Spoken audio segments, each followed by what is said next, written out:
Hey, what's up everybody? It's your mortgage expert, Brian McCauley here. So no doubt about it, the talk on the town and the main thing everyone is talking about right now are mortgage rates. Why are they so high? What's causing them to be so high? When are they gonna come down? And what is 2024 going to look like? Stick around. In this video, I'm gonna answer every one of those questions.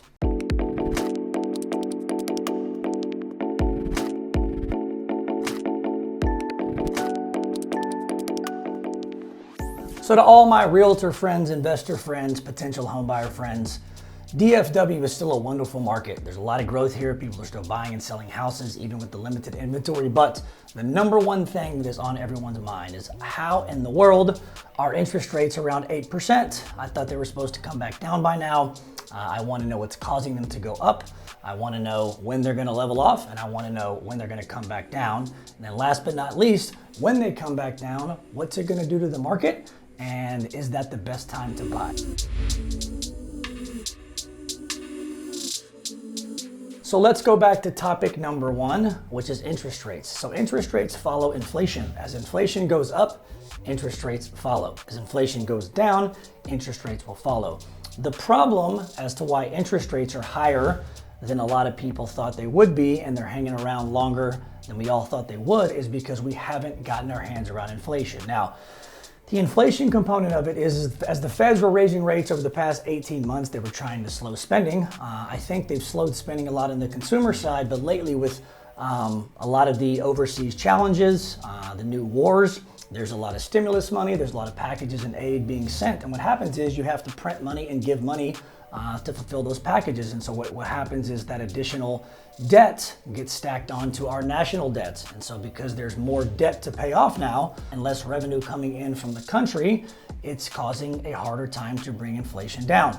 So because inflation is still higher than projected and it's not coming down as fast, interest rates are continuing to rise and they're continuing to stay at that level. So in 2024, it should be the year where interest rates actually level off and go back down. Now, we don't know that for sure, but I will tell you that it just can't stay like this forever, or it will completely sink the ship and put the economy in a terrible position, which I don't think anyone wants. So what I think will happen is interest rates will stay anywhere probably in the mid to high sevens, maybe the low eights at the worst, all the way through the end of 23 and probably the beginning of 24. Now, these wars can throw a curveball on anything and we can't project that, but we'll just have to wait and see. But all things being normal and these wars either just stay like they are or go away in the next few months, I think that's probably the projection piece. They've got to get their hands around inflation before they bring interest rates down, because if they bring interest rates down too soon, that will stimulate a lot of spending, and that spending obviously will cause to inflation again, and it'll bring debt up, and there'll be too much activity. And so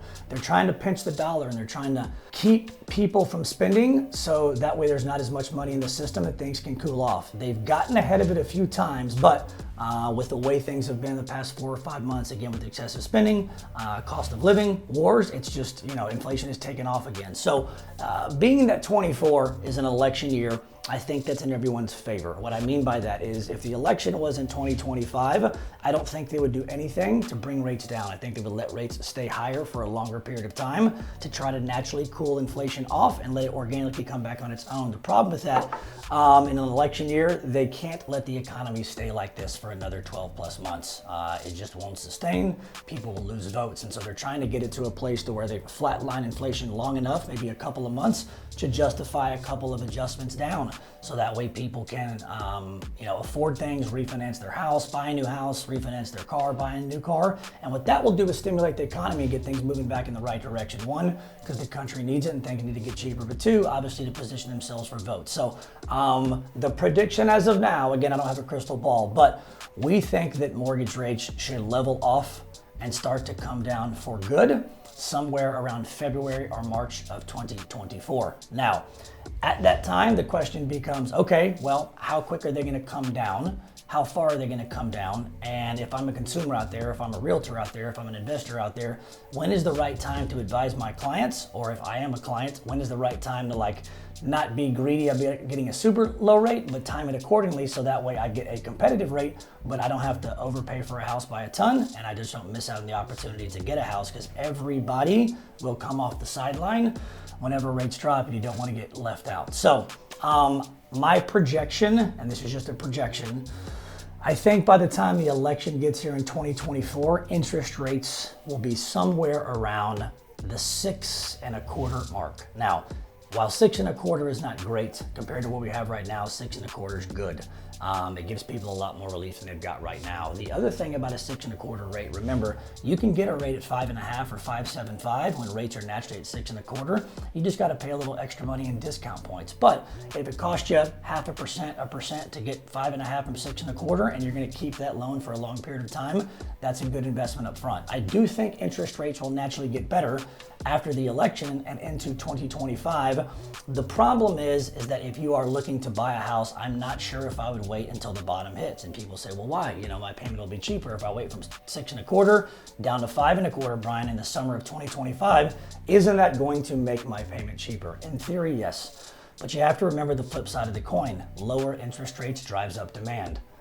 When demand goes up dramatically, the price on the house goes up dramatically. But even if you're able to get a house at the higher price with the cheaper rates and the payment is still a little bit cheaper, the two biggest things I have concerns about with the economy going bananas again with cheap interest rates is if you guys rewind back to COVID and you remember how insane it was to get a house, especially in Dallas, Texas. There are so many people, not enough inventory, and too many people are trying to get houses. So if rates go back to 5.25 by summer 2025, you will probably see an increase in 3 to 5 times amount the buyers that either got left out last time, got left out this time, or are trying to take advantage next time. Well, there's not 3 to 4 to 5 times the amount of inventory to serve all those people. So there'll be a bidding war again. And this is why I think people should consider that 6.25 range, because at that point in time, it'll probably be about the middle of the road when rates have dropped. Now, again, there'll be some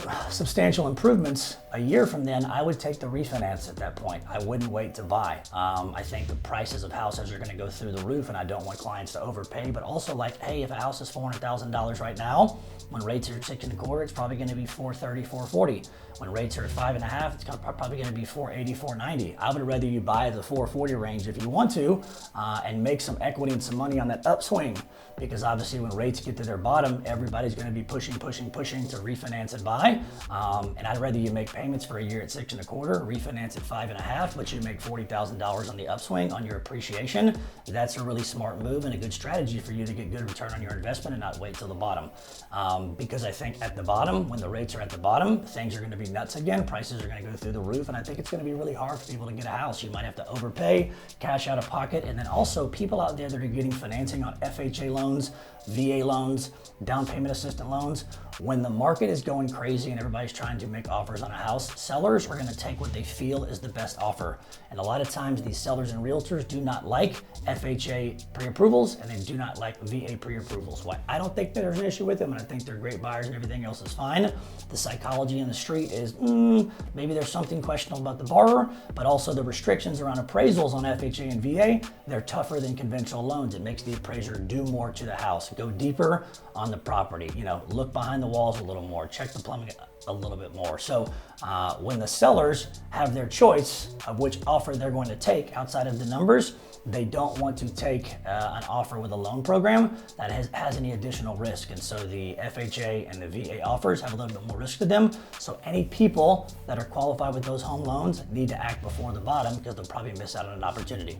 It's really hard to project where things are going. Again, we just follow the data, the experts, and the trends. But again, this is just my opinion. This isn't fact. It could change tomorrow. It could change in 6 months. It's very hard to project the future, also with the election in front of us. But based on trends, based on data, based on supply and demand, and based on where we think things are going, I think you're going to see interest rates continue to hang around the mid to high 7s all the way through the end of 23 and early 24. I think hopefully the permanent relief starts February, March 2024, and then it starts to trend down probably every month, every 6 weeks until we get to the election, maybe down to 6.25 to get some boom, to get people relief. And then I think after the election, regardless of who takes office, if this administration keeps it, they'll cut it more.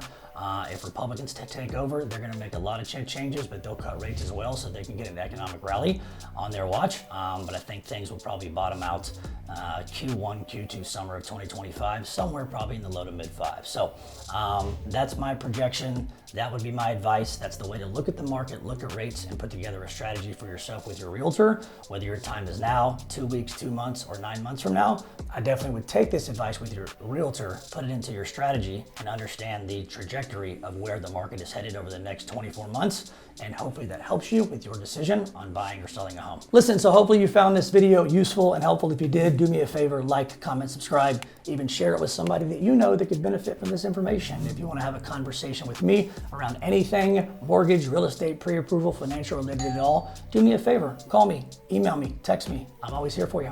Until next time, stay tuned.